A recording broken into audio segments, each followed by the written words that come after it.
Welcome to LOTL and our series Queer Conversation. In the studio with me today is Robyn Reynolds, a stand-up comedian who has just produced a show, a one-woman show called Cake. Welcome, Robyn. It was supposed to be a work-in-progress show, so I called it Cake because I was like, oh, it's funny and sexy and it's a little bit raw and it's messy, you know, like making a cake, because I'm a baker. I love to, not professionally, oh my god, but I love to bake.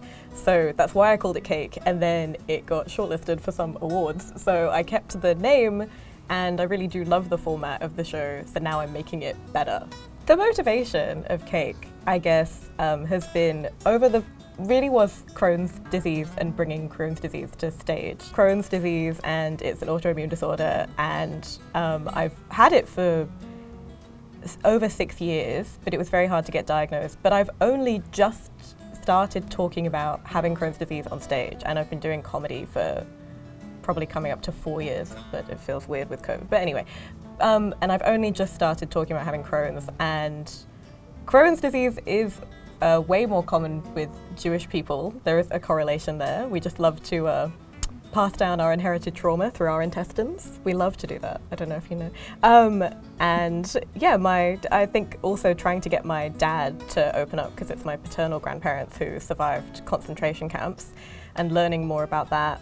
And it is sort of a talking through trauma show, but it's very funny because my whole family, I guess, does have this weird, dark, twisted sense of humor where we say things and people laugh before they even really realize what they're laughing at. And I love that, and I've always wanted to do that on stage. So this was me having a go at that, and I did not expect it to go so well. And now it's really wonderful to be able to bring it to Midsummer. And I think these are the kind of stories that we should be talking about on stage and bringing them back to life, and also really finding the funny in it, because you don't stop being funny and trying to live your life even when you are going through something absolutely appalling. You just keep living through it. I love it when audience members come up to me afterwards and they say things like, wow, I was really laughing before I realized what I was laughing about. You really made me laugh about something that I wasn't expecting to find funny. And I love that, because that has always been my way of coping with things, is through humor and through finding the funny in it. And I love funny things, and I don't actually really like sad, traumatic things, but they happen to us. They still happen to us, and we just live through it. And that's more what I want Cake to be about. Like, I really do want people to have a good time, and there are a couple of parts in the show where I could start the Holocaust stories earlier, and so I just always do check with the audience whether they're warmed up enough to have the bit about the Holocaust. When you are telling a story and you can hear a pin drop, that's when you have the room, that's when you have the audience. And there are a couple of moments like that in Cake. But again, like, my grandparents, for all accounts, were really funny, weird people, and I love bringing those elements of the story to life. Has any of your family members seen the show? No, not this one, not this iteration, but I don't have a huge family. But your family, are they in Australia or are they in the UK? My dad is here, yeah. Okay. I would love for him to see it one day when it's polished. And also, I love my dad. Oh my God, please go with me on this. I love my dad, but hopefully other performers will get what I'm talking about. When it's weird to have a parent in the audience. He'll talk to me throughout the show, you know, and people don't know that that's my dad. People are just like, why is this old man shouting at this woman? But like, he's so involved and he loves me so much, and one day he will see it. Anyway, sorry to detour. It's difficult to be so vulnerable and exposed on stage, but also having a lot of fun, and then your dad is there. Talking about the audience, and how do you as a comedian deal with, you know, people who interrupt? And if you really have the audience on side, they will defend you, and I have had that happen, and it feels really nice. I love a good heckle story. I think they're really funny. I have one at the beginning of my show to kind of explain to people what a heckle is, because sometimes you do have, and I don't mean to stereotype the girlies, but it is girls, it's women who do this, I don't know why. They'll be like really supportive heckles, but they're still heckles and they still throw you off. And you just have like maybe this gorgeous woman who really is resonating with what you're saying, and she'll be like, yes! Yes! And you're like, shut up. So I have some jokes about when that's happened. Your journey to becoming a comedian, did you always wanted to be a comedian? You say you come from a very funny family. No, I never wanted to be a comedian. I always loved comedy. I was obsessed with comedy.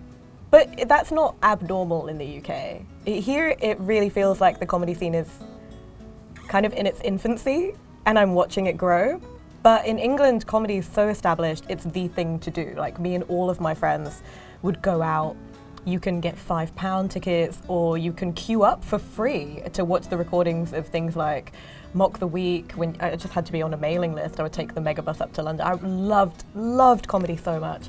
And I saw such incredible comedy that I never really visualized myself being on the stage. Even though this sounds like a brag, but everyone was always telling me to do comedy. I guess growing up, everyone thought I was going to do something like that, but I couldn't even see a way into doing that, and I never saw myself as being the amazing comedians I was watching on stage. And then I came out to Sydney and I had no friends and I was all alone, and I went to go and watch open mic comedy, and it was true, real, just anyone can get up and talk, and I was like, oh, okay. No, I could do that. No, all right. I could I could probably do about as badly as that guy is doing.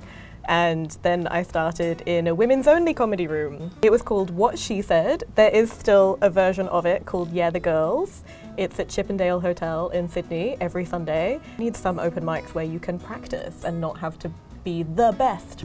Have you performed in front of an LGBT audience? Two Queers Walk Into a Bar, when that was more regular in Sydney, and I did the Two Queers Walk Into a Bar festival with my friend Madeline Stewart. We did a split bill called Tea Time, and so that was super fun. I love Heaps Gay as well, which is I'm sure you are allowed to go and watch it if you are straight, but it's predominantly a queer audience, and that's always a really beautiful, amazing space. And they are more fun, the queer gigs, they really are. And Midsummer is coming up. What date and the venue for Midsummer?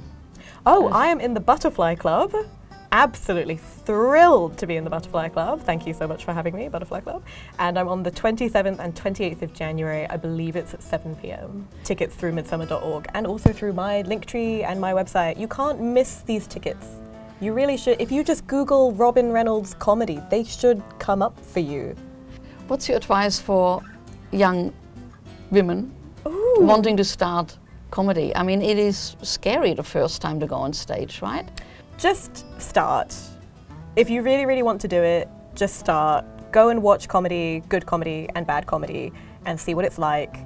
And move the mic stand out of the way. I wasn't doing this for the longest time. When I would get onto, I know this is probably not what you meant, but when I got onto stage, I would just like leave the mic there, and then I would just talk, and the mic stand would block me the whole time. And then it took another like better women comedian being like, "Hey, Robyn, move the mic stand," and I was like, "Oh my god, thank you so much." So that, like little things like that, but also please, like relax. Like I'm lucky enough that for whatever reason, I think it was a combination of I was absolutely blind drunk the first time I did stand-up, which I'm not recommending that you do, but it was a combo of that, and I was in Sydney and no one knew who I was, that I wasn't really nervous, and so it led people to believe that I'd been doing it for longer, even though I wasn't amazing or anything. But just that is so much of it. Just don't be nervous, which I know is not amazing advice because you might be nervous, but just try to remember that you are essentially having a conversation with people. It doesn't matter if there's 6 people in the audience or 300. You are just a person having a conversation with them. They want to listen to you the vast majority of the time, and you've got it. You've got the time. Just take your time, slow down, do the exact opposite of what I'm doing right now, and don't ramble like a maniac. Just be chill and cool, and practice at home in your room if you are building up to your perfect 5. A really good 2.5 minutes is better than a terrible 5. So If you've got something that you want to practice and you want to say on stage, great, go do it. Try to think of it as if you are just having a conversation with the audience and they are all your mates and you're telling them a story. Well, thank you so much, Robyn. This was great. If you want to see Robyn, her one-woman show, Cake, make sure you check out Midsummer website. You don't have to be Jewish to enjoy Jewish trauma. If you enjoyed Queer Conversation, make sure to follow us on our socials at LOTL Media, or head over to our website LOTL.com, where you will find 30 years of Lesbians on the Loose magazine digitized. My name is Silke Bader, and thank you for your company.